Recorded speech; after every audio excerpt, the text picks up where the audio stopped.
Maharashtra police से देश पूछना चाहती है, भैया आप तो वो पुलिस है ना कि जो अजमल कसाब को भी बिरयानी खिलाने के लिए पूरी दुनिया में मानवता की मिसालें प्रस्तुत कर रहे थे। तो अर्नब गोस्वामी कौन सा आतंकवादी है भैया? आज हो क्या रहा है? आज एक संप्रदाय का व्यक्ति फ्रांस में होने वाली हरकतों पर यहां पर गला काटने की धमकी देता है। तो मुझे लगता है कि उद्धव ठाकरे वो खरबूजा हैं जो कांग्रेस की संगत में आते ही उन्होंने हरा रंग जो है ऑप्ट कर लिया। आज सवाल उन लोगों से पूछना चाहिए जो विकास दुबे के एनकाउंटर पर ब्राह्मणवाद की राजनीति कर रहे थे, आज अर्नब गोस्वामी के ऊपर होते हुए क्रैकडाउन पर चुप क्यों हैं?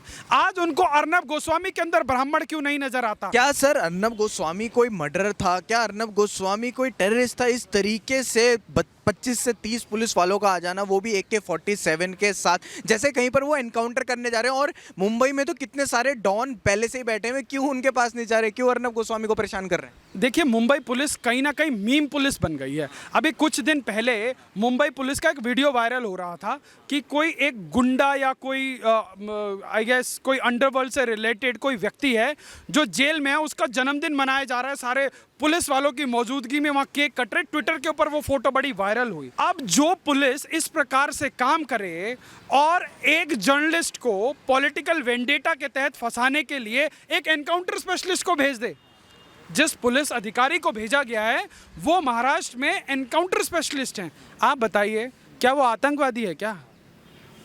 अगर शिवसेना को इतनी मर्दानगी दिखानी हो ना तो दिखाए ना, इतना हेल्पलेस क्यों साउंड करते हैं? जब महाराष्ट्र की सरकार की एक PR एजेंसी क्या खबर चलाती है कि मातोश्री को जो है दाऊद इब्राहिम ने बम से उड़ाने की धमकी दी। अरे भैया, जब दाऊद इब्राहिम ने धमकी दी, तुम एक जरा सा तू कहकर बोल देने पर तो कंगना रनौत के ऊपर जो है तमाम केस लाद देते हो, उसके BMC भेज देते हो। दम है तो उखाड़ो ना, भिंडी बाजार में जो है उसकी तमाम इलीगल बिल्डिंग्स खड़ी हैं। क्यों हफ्ता आता है क्या? उससे हफ्ता आता है क्या शिवसेना वालों? आज जवाब दो, क्यों नहीं जवाब देते? हम किस प्रकार के लोकतंत्र में रह रहे हैं?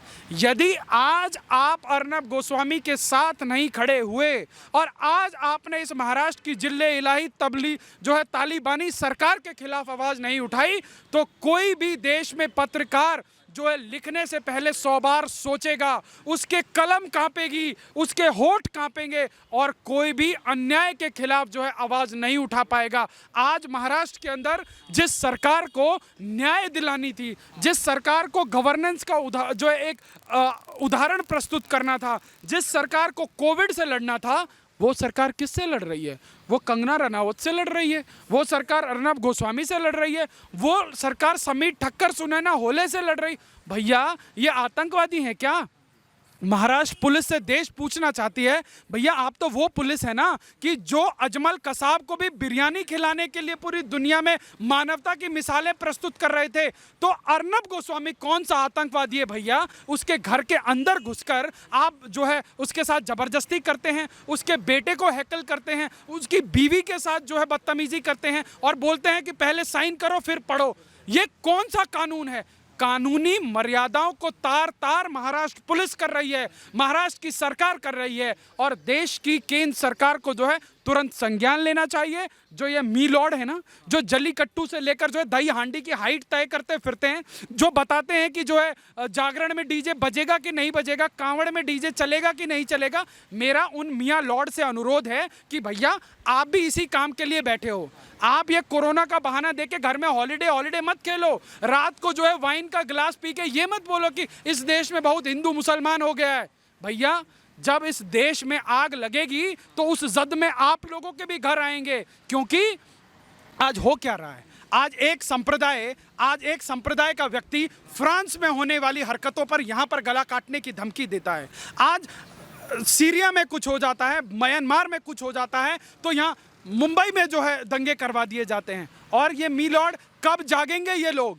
क्यों? ये भी तो समाज का हिस्सा हैं, या इनको कोई जो है दैवीय शक्ति हैं कि कुछ होगा समाज में, देश के अंदर, तो इन लोगों के साथ कुछ नहीं होगा? तो भैया आप समाज के अंदर लोगों को न्याय दिलाने के लिए हैं, आप जो है लोकतांत्रिक व्यवस्थाओं को व्यवस्थित करने के लिए हैं, और आप लोग आंख कान मुंह बंद करके बैठे हुए हैं। तो जब जनता सड़कों पर उतर आएगी, जब जनता न्याय मांगेगी, तो आप लोगों को जवाब देना मुश्किल हो जाएगा। देखिए, आपने कहावत सुनी होगी कि खरबूजे को देखकर खरबूजा रंग बदलता है। तो मुझे लगता है कि उद्धव ठाकरे वो खरबूजा हैं जो कांग्रेस की संगत में आते ही उन्होंने हरा रंग जो है ऑप्ट कर लिया। आज सवाल है ये कि हिंदुत्व की ठेकेदारी करने वाले लोग आज हिंदुत्व पर किस प्रकार से प्रहार कर रहे हैं। आज मैं बताता हूं कि हिंदुत्व पर प्रहार कैसे हो रहा है। पहली बात, अपने आप को हिंदू हृदय सम्राट कहलाने चाहने वाले उद्धव ठाकरे दशहरे के कार्यक्रम में स्टेज से हिंदुत्व का मखौल उड़ाते हैं और ये बोलते हैं कि भाजपा ने लोगों के दिमाग के अंदर जो है गोबर और गाय मूत्र भर दिया है।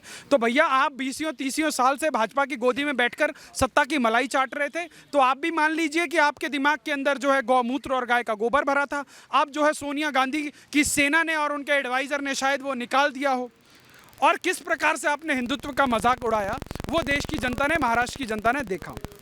जिस प्रकार से कांग्रेस की सरकार ने शंकराचार्य को जेल में डाला था, आपको याद हो, देश की जनता को याद हो कि एक बहुत बड़े त्यौहार की संध्या पर जो है बहुत बड़े शंकराचार्य जी के ऊपर जो है झूठे आरोपों के तहत इसी कांग्रेस की सरकार ने जेल में उनको भिजवाया था।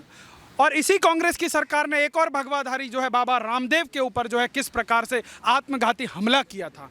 और आज वही कांग्रेस के गठबंधन वाली जो है उद्धव ठाकरे की सरकार आज जो है करवा चौथ के दिन एक व्यक्ति को जो है जबरदस्ती उसके घर से घसीटकर उसकी बीवी के साथ बदतमीजी कर उसके बच्चे के साथ बदतमीजी कर उल्टा ही उसके पूरे परिवार के ऊपर केस लाद रही है। देश के अंदर लोकतंत्र के चौथे स्तंभ के ऊपर जो है आज अटैक हो रहा है। ये कांग्रेस का डीएनए है और कांग्रेसी जो थॉट प्रोसेस से मिलते जुलते जो संगठन है ये उन लोगों का डीएनए है। 2017 से पहले उत्तर प्रदेश के अंदर एक लाल टोपे वालों की समाजवादी सरकार थी और उत्तर प्रदेश के अंदर तमाम पत्रकारों को जो है जलाकर मार दिया, तमाम खबरें आई। क्या आपने सुना कि इस देश के तथाकथित लिबरल लुटियन के लोगों ने जो है मुलायम सिंह के घर के बाहर प्रदर्शन किया हो? आपने सुना कि अखिलेश यादव की पुलिस ने जाकर जो है उन लोगों को जो है गिरफ्तार किया हो? हमने तो नहीं सुना।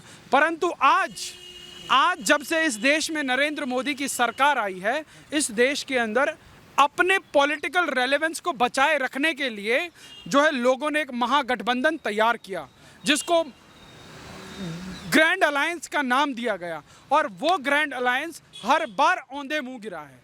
परंतु राजनीति है, करनी है, इनके पास कोई दूसरा काम तो है नहीं। देश की जनता को पागल बनाना है, बरगलाना है और हजारों करोड़ के जो है घोटाले करने हैं। आज वो अर्नब गोस्वामी जो सनातन धर्म की बात करता है, जिसको सेकुलरिज्म का कीड़े ने नहीं काटा है, यदि वो पालघर के संतों को न्याय दिलाने की बात करता है तो उसके ऊपर क्रैकडाउन होते हैं। वो सुशांत सिंह राजपूत को न्याय दिलाने की बात करता है तो उसके ऊपर क्रैकडाउन होते हैं। वो राम मंदिर के शिलान्यास पर जो है खुशी व्यक्त करता है तो उसके ऊपर क्रैकडाउन होते हैं। आज आप देखिए अर्नब गोस्वामी, आज सवाल उन लोगों से पूछना चाहिए जो विकास दुबे के एनकाउंटर पर ब्राह्मणवाद की राजनीति कर रहे थे, आज अर्नब गोस्वामी के ऊपर होते हुए क्रैकडाउन पर चुप क्यों हैं? आज उनको अर्नब गोस्वामी के अंदर ब्राह्मण क्यों नहीं नजर आता? आज इस देश का राजनीतिक दोगलापन देखिए। इस देश में एक बहुत ही जहरीले पत्रकार हैं, नाम है रवीश कुमार। और वो रवीश कुमार जिनके एक भाई, वो रवीश कुमार जो दुनिया का जात पूछ के फिर बात करना शुरू करते हैं, उनके एक भाई हैं जिनके ऊपर तमाम यौन शोषण के आरोप लगे हैं, जिनके ऊपर तमाम जो है अभी भी वो आरोप चल रहे हैं। कांग्रेस की बिहार कांग्रेस ने उनको जो है विधानसभा में टिकट देकर पुरस्कृत किया है। ये कांग्रेस का चाल चरित्र और चेहरा है। अब जो अर्नब गोस्वामी के साथ हो रहा है ये जो है कांग्रेसी डीएनए का एक एग्जाम्पल है। जब अर्नब गोस्वामी सोनिया गांधी को उनके द्वारा ही दिए गए हलफनामे के नाम से पुकारते हैं तो उनके ऊपर 200 एफआईआर डाल दी जाती हैं। उनके एक जर्नलिस्ट अनुज को 4-4, 5-5 दिन तक जो है अवैध तरीके से जेल में रखा जाता है। प्रदीप भंडारी को 10 से 12 घंटे तक जो है पुलिस थाने में रखा जाता है। उसके बाद उनकी एडिटोरियल टीम के 1000 से अधिक स्टाफ के ऊपर जो क्रिमिनल एफआईआर हो जाती हैं। तो इसको जो है हिंदुत्ववादी कहलाने का कोई अधिकार नहीं है। और अब ये जो है औरंगजेब की सेना हो गई है, ये सोनिया गांधी की सेना हो गई है। और इसको इन लोगों ने जो है तुष्टीकरण का जो है हिजाब पहन लिया है और ये अपनी जो है बर्बर राजनीति पर उतर आए हैं। पर अब जरूरी है कि जनता इनके खतरनाक मंसूबों का जवाब ईंट का जवाब पत्थर से दे। बहुत बहुत शुक्रिया सर हमारे साथ जुड़ने के लिए। तो ये थे हमारे साथ पॉलिटिकल एनालिस्ट वेद शर्मा सर। और अब शायद महाराष्ट्र सरकार और मुंबई पुलिस को समझना पड़ेगा कि कितना गंभीर हो चुका है अब माहौल, और अब सभी अर्नब गोस्वामी के साथ है, क्योंकि अब सभी को पता लग गई है विचारधारा महाराष्ट्र सरकार और मुंबई पुलिस की। अगर आपको हमारी ये वीडियो पसंद आई हो, इस वीडियो को ज़्यादा से ज़्यादा शेयर करें, इस वीडियो को लाइक करें, कमेंट करके अपने व्यूज़ ज़रूर बताएं और हमारे चैनल को सब्सक्राइब ज़रूर करें। धन्यवाद।